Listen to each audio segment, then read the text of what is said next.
স্পাইডারম্যানের মতো একটি epic and badass super হিরোকে Joker বানিয়ে দিয়েছিল সনি।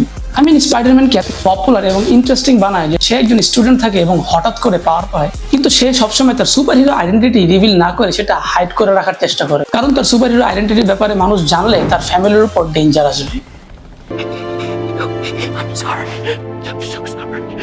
এবং এই আইডেন্টিটি হাইড করতে গিয়ে তার নানা ধরনের প্রবলেম ফেস করতে হয় এবং সে তার লাইফ নিয়ে অনেক স্ট্রাগল করে। এটা দেখতেই অন্যরকম একটা মজা লাগে, কারণ সাধারণ মানুষ তার সাথে নিজেকে রিলেট করতে পারে। It's me. I'm you from another dimension. Spider-Man me.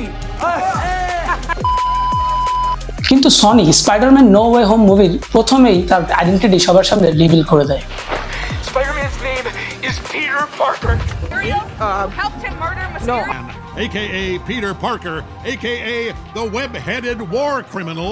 Murderer! Now to Joint Intelligence Headquarters.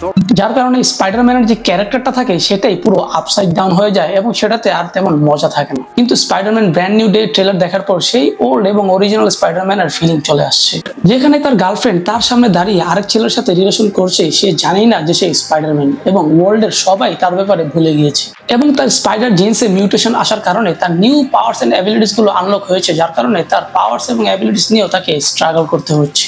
Real লাইফে স্ট্রাগল, সুপার হিরো লাইফে স্ট্রাগল, একটা সম্পূর্ণ দুঃখের বালতি হচ্ছে স্পাইডারম্যান। এটাই তো চেয়েছিল পাবলিক, এবার মজা হবে। সো হে গাইস, আমি আছি ব্যাকম্যান আপনাদের সাথে, ওয়েলকাম টু ফিল্ম বেঙ্গল। এবং আজকের ভিডিওতে আপনারা দেখতে চলেছেন যে স্পাইডারম্যান ব্র্যান্ড নিউ ডে কাহিনীটা কি, কোন কোন ভিলেন রয়েছে এবং হিডেন ডিটেলস গুলো আপনাদেরকে আজকে এক্সপ্লেন করে দিব।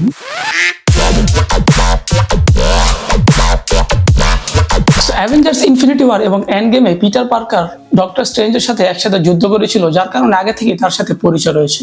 সো নো ওয়ে হোমে যখন পিটার পার্কারের আইডেন্টিটি সবার কাছে রিভিল হয়ে যায় সেই স্পাইডারম্যান, তখন পিটার পার্কার যে দেখা করে ডক্টর স্ট্রেঞ্জের স্যাংটামে ডক্টর স্ট্রেঞ্জের সাথে, যখন সে ডক্টর স্ট্রেঞ্জকে তার সকল সমস্যা খুলে বলে, তখন ডক্টর স্ট্রেঞ্জ তার প্রবলেমটি সলভ করার জন্য একটি স্পেল কাস্ট করে, যেই স্পেলের নাম হলো রুনস অফ কফকল।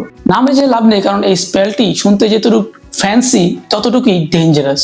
কারণ এই স্পেলটি কাস্ট করার ফলে একটি ইউনিভার্স থেকে কোনো একটি নির্দিষ্ট ইভেন্ট অথবা কোনো নির্দিষ্ট ব্যক্তির যত সকল ইনফরমেশন অথবা এক্সিস্টেন্ট রয়েছে সবকিছু ভুলে যায় সেই ইউনিভার্সের মানুষগুলো, যার কারণে এই স্পেলটি কাস্ট করার পর পুরো ওয়ার্ল্ড ভুলে যায় যে স্পাইডারম্যান কে এবং পিটার পার্কার কি। তারা স্পাইডারম্যান তো দূরে থাক, পিটার পার্কার কি ভুলে যায় যে সে পিটার পার্কার নিউ ইয়র্কে বাস করত। My name is Peter Parker, and যার কারণে স্পাইডারম্যান ব্র্যান্ড নিউ ডেতে পিটার পার্কারকে সবাই ভুলে যায় এবং স্পাইডারম্যানকেও সবাই ভুলে যায়। স্পাইডারম্যান যেমনি তেমনি মানুষকে রেস্কিউ করতে গিয়ে পিপলের সামনে তো আসে, কিন্তু পিটার পার্কারকে মানুষ আর ততটা মনে রাখে না। So brand New day trailer শুরুতে আমরা দেখতে পারি যে নেড এন্ড এমজে এমআইটি কলেজে চান্স পেয়েছে, যেটা সোশ্যাল মিডিয়াতে দেখতে থাকে দাঁড়িয়ে দাঁড়িয়ে স্পাইডারম্যান। কিন্তু প্লট টুইস্ট হলো যে তারা এমআইটি ইউনিভার্সিটিতে চান্স পেয়েছে পিটার পার্কারের জন্যই। কারণ আপনাদের হয়তো মনে আছে যে নো ওয়ে হোমে পিটার পার্কার তাদের ম্যাডামকে রিকোয়েস্ট করেছিল নেড এন্ড এমজের জন্য সুপারিশ করতে এমআইটি ইউনিভার্সিটিতে, যাতে তারা চান্স পেয়ে যায়। এরপর যখন সে সুইং করার জন্য লাভ দেয়, তখন আমরা একটি ক্লোজ শটে দেখতে পারি যে তার স্যুটে কিছু পরিবর্তন রয়েছে। তার স্যুট আগের সে টেক স্যুট নেই যেটা আয়রন ম্যান তাকে গিফট করেছিল, বরং তার স্যুটটি হলো একটি নর্মাল ফ্যাব্রিকের স্যুট। তার স্যুটটি এখন বেসিক ইলাস্টিক স্প্যান্ডেক্স দিয়ে তৈরি করা, যেটা অনেকটা সিমিলার প্রথম স্পাইডারম্যান টোবে ম্যাগুয়ারের স্যাম রাইমির স্যুটের সাথে অনেকটা মিলে যায়। মার্ভেল এখানে ওল্ড স্পাইডারম্যানের একটা ভাইব দেওয়ার চেষ্টা করছে, কারণ এই মুভিতে পিটার পার্কার টনি স্টার্কের সকল টেকের ডিভাইসের অ্যাক্সেস হারিয়ে ফেলে, যার কারণে সে তার স্যুটও হারিয়ে ফেলে এবং সে নিজে থেকে ইলাস্টিক ফ্যাব্রিক দিয়ে একটি স্যুট তৈরি করে তার জন্য।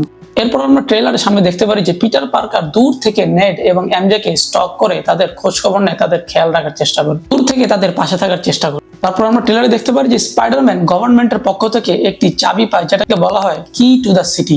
এখন এটা তো স্পেসিফিক কোনো তালার চাবি না, বা এটা দিয়ে কোনো মিস্টিক বা স্পেশাল কোনো জিনিস আনলক হয় না, এটা তাকে দেওয়া হয় গভর্নমেন্টের পক্ষ থেকে একটি মেডাল অফ অনার হিসাবে। কারণ স্পাইডারম্যান সারাদিন কষ্ট করে মানুষদের বাঁচায়, সিটিকে সেফ রাখার চেষ্টা করে, তাই একটি অনার হিসাবে গভর্নমেন্ট তাকে এই চাবিটি দেয়। ট্রেলারে আপনারা দেখে হয়তো অনেকে ভেবেছেন যে এই চাবিটি দিয়ে হয়তো স্পেশাল কোনো কিছু আনলক হয় বা এরকম কিছু, তো এরকম কিছুই না, এটা তাকে জাস্ট একটি অনার হিসাবে দেওয়া হয় গভর্নমেন্টের পক্ষ থেকে। এবং নেড এন্ড এমজে এটা দেখতে থাকে টিভিতে, কিন্তু তারা জানে না যে তাদের বেস্ট ফ্রেন্ডই আসলে স্পাইডারম্যান। এরপর ট্রেলারের সামনে আমরা দেখতে পারি ফ্র্যাঙ্ক কাসেল একে দ্য পানিশারকে। দ্য পানিশার হলো মার্ভেলের ফেমাস এবং অন্যতম একটি ক্যারেক্টার, যে হলো একটি অ্যান্টি ভিলেন।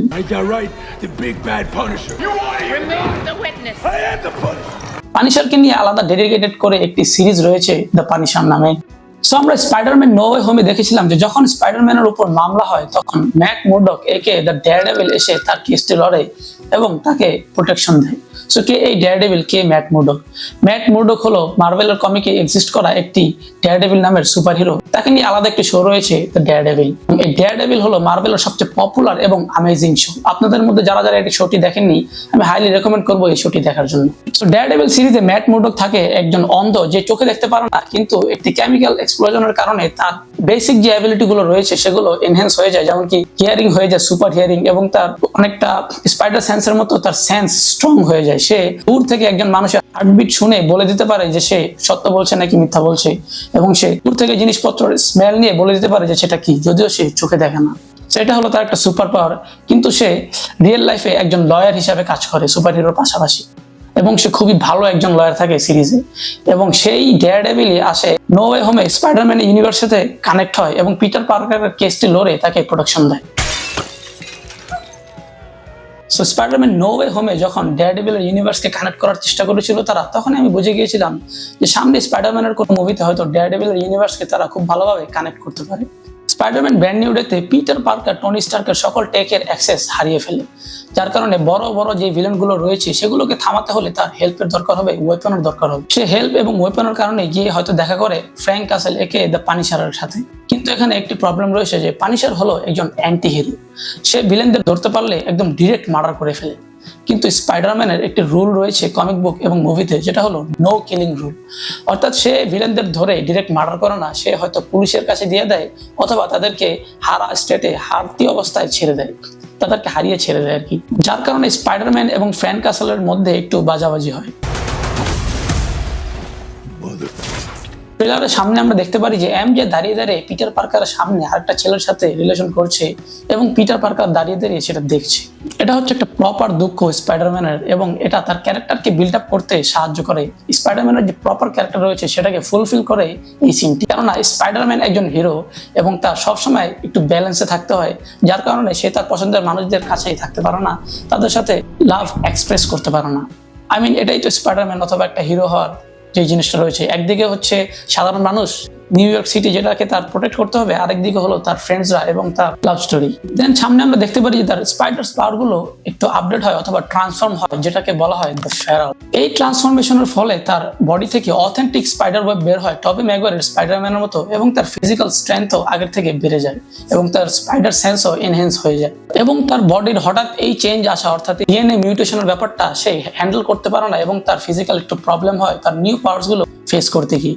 যার কারণে এই মিউটেশনের ব্যাপারে সামনে জানতে সে গিয়ে দেখা করে ডক্টর ব্যানার অর্থাৎ দ্য হাল্কের সাথে। এবং আমরা দেখতে পারি যে ডক্টর ব্যানার এন্ড গেমে যেরকম দেখেছিলাম যে সবসময় সে হাল্কের ফর্মে থাকতো, সে একটি সলিউশন বের করেছিল, তেমনটা নেই। I know, it's crazy. I'm wearing shirts now. সে এখন নর্মাল হিউম্যান ফর্মে আছে, অর্থাৎ ডক্টর ব্যানারের ফর্মে রয়েছে। তো ব্র্যান্ড নিউ ডেতে আমরা সে আগের স্পাইডারম্যানকে দেখতে পারবো কোনো টেক ডিভাইস ছাড়া, কোনো ওয়েব শুটার ছাড়া, একদম অর্গানিক ওয়েবল স্পাইডারম্যান, ফিজিক্যাল র স্ট্রেংথের উপর ডিপেন্ডেন্ট স্পাইডারম্যান। এই জন্যই মার্ভেলকে আমার এত ভালো লাগে। অর্থাৎ বর্তমান যে যুগ চলছে, এআই টিআই অ্যাডভান্স লেভেলের যুগ, এই যুগে মার্ভেল এআই অথবা অ্যাডভান্স টেকনোলজি ইউজ না করে সে ব্যাক টু অরিজিনাল পিছনের দিকে নিয়ে গেছে স্পাইডারম্যানের ক্যারেক্টারটাকে, যেটা পাবলিক পছন্দ করে। তো গাইস, এখন কথা বলবো মুভির ভিলেন গুলোকে নিয়ে, যে মুভিতে কোন কোন ভিলেন থাকবে। তো প্রথম হলো স্করপিয়ন। আমরা স্পাইডারম্যান হোমকামিং মুভির পোস্ট ক্রেডিট সিনে দেখেছিলাম যে ভালচার যখন জেলখানায় চলে যায় তখন তার সাথে দেখা হয় একজন প্রিজনারের সাথে, এবং সেই প্রিজনার আর কেউ নয়, সেই হলো scorpion. Slice his throat, put his head in a dryer. এই স্করপিয়নই ফিরে আসছে আমাদের এই নতুন মুভিতে একজন মেজর অ্যান্টাগনিস্ট হিসাবে। স্করপিয়নের রোল প্লে করতে যাচ্ছে মাইকেল মান্ডো। তিনি ওয়ার্ল্ডের নাম্বার 1 শো ব্রেকিং ব্যাডের একটি spin off series Better Call সলের একটি মেজর রোল প্লে করেছিল, যার নাম ছিল নাচো, এবং সে খুবই দুর্দান্ত একজন actor. So when you are sitting in your shitty nursing home and you're sucking down on your Jell-O night after night for the rest of your life, you think of me. আপনাদের মধ্যে যারা যারা জানেন না যে scorpion হলো স্পাইডারম্যানের একটি major antagonist, অনেক আইকনিক একটি ভিলেন, যে সবসময় স্করপিয়নের মতো দেখতে একটি গ্রিন স্যুট পরে থাকে এবং তার বডি থেকে স্করপিয়নের মতো পয়জন বের হতে থাকে, এবং সেই পয়জন খুবই ডেঞ্জারাস। স্করপিয়নকে আমরা স্পাইডারম্যানের কমিক বুকে দেখেছি এবং ভিডিও গেমসগুলোতে দেখেছি, কিন্তু মুভিতে এই তার প্রথম ডেবিউ হতে যাচ্ছে। এরপর রয়েছে দ্য হ্যান্ড। দ্য হ্যান্ড হলো একটি সিক্রেট নিনজাদের অর্গানাইজেশন যারা অনেক পাওয়ারফুল। তাদের কাছে পাওয়ার রয়েছে মৃত ব্যক্তিদের ডেড থেকে জীবিত করে ফেলা। যেটাকে বলা হয় দ্য রিজারেকশন, এবং এই মৃত ব্যক্তিকে জীবিত করার পর তার নাম দেয় দ্য ব্ল্যাক স্কাই, এবং এই ব্ল্যাক স্কাইকে তারা তাদের অর্গানাইজেশনের বেনিফিট একটি ওয়েপন হিসাবে ইউজ করে। দ্য হ্যান্ড হলো অরিজিনালি নেটফ্লিক্সের শো ডেয়ারডেভিল এবং পানিশার সিরিজের ভিলেন, কিন্তু তারা স্পাইডারম্যানের এই নতুন মুভিতেও আসতে যাচ্ছে, যেমন কি আমরা ট্রেলারে দেখতে পাচ্ছি স্পাইডারম্যান দ্য হ্যান্ডের নিনজাদের সাথে ফাইট করছে। নেক্সটে রয়েছে বুমেরাং এবং তারান্তুলা। এই দুজন হলো স্ট্রিট লেভেলের ভিলেন, অর্থাৎ মার্ভেলের কমিকে এক্সিস্ট করা ছোট মোটো ভিলেন, তো তারা স্পাইডারম্যানের নতুন মুভিতে এন্ট্রি মারতে যাচ্ছে।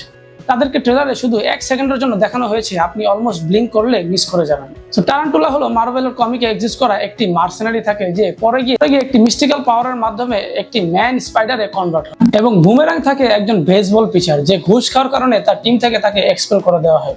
পরবর্তীতে যে সিক্রেট এম্পায়ার নামের একটি অর্গানাইজেশন তাকে হায়ার করে একজন মার্সেনারি হিসাবে, এবং সে তাদের জন্য কাজ করে। সে কোম্পানি তাকে নানান ধরনের টেক ওয়েপন প্রোভাইড করে থাকে, যেগুলোর মাধ্যমে সে একজন সুপার ভিলেন হয়ে ওঠে। বুমেরাংয়ের পাওয়ার বেশ কিছুটা ডেয়ারডেভিলের ভিলেন বুলসাইয়ের মতো, যে থ্রোয়িং এ খুবই এক্সপার্ট, তার থ্রো কখনো মিস হয় না। তারপর আরো রয়েছে রুমর চলছে যে সেডি সিঙ্ক এই স্পাইডারম্যানের মুভিতে ডেবিউ করতে পারে, কিন্তু সে কোন ক্যারেক্টারে ডেবিউ করবে সেটা এখনো কনফার্ম করা হয়নি। পাবলিক ভাবছে যে সে হয়তো স্পাইডারম্যানের মুভিতে স্পাইডার ওম্যান হিসেবে ডেবিউ করতে পারে, কিন্তু এটার কোনো কনফার্মেশন হয়নি, এবং এটা না হওয়ার চান্সেসই বেশি। নানান ধরনের ইন্টারনেট পোস্ট এবং ইনফরমেশনের মাধ্যমে জানা গেছে যে সে হয়তো এক মিস্টেরিয়াস মিউট্যান্ট হিসেবে ডেবিউ করতে পারে মুভিতে, অর্থাৎ সে একটি মিস্টেরিয়াস মিউট্যান্টের ক্যারেক্টারের রোল প্লে করবে, কিন্তু কোন মিউট্যান্টের রোল সে প্লে করবে এটাও কোনো কনফার্মেশন দেওয়া হয়নি। সো গাইস, এটাই ছিল স্পাইডারম্যান ব্র্যান্ড নিউ ডে ট্রেলারের ব্রেকডাউন। মুভিতে কোন কোন ভিলেন থাকবে এবং মুভির স্টোরিটা কি হতে যাচ্ছে। আশা করি ভিডিওটি আপনাদের কাছে ভালো লেগেছে। যদি ভিডিওটি ভালো লাগে থাকে তাহলে অবশ্যই ভিডিওটিতে একটি লাইক দিবেন, চ্যানেলে সাবস্ক্রাইব করতে ভুলবেন না। তো ভালো থাকুন, সুস্থ থাকুন, আপনার পরিবারকে সময় দিন। দেখা হবে নেক্সট ভিডিওতে। আমরা হোমকামিং এর মুভি টাকা দেখতাম, আমি শরম লাগে, তুমি গেমের দিক টাকা করে ব্রেকিং ব্যাড না, তো ওটা ছিল ব্যাটার কল সল। স্পাইডারম্যানের একটি মেজর এই বেড়াতে আসকে যা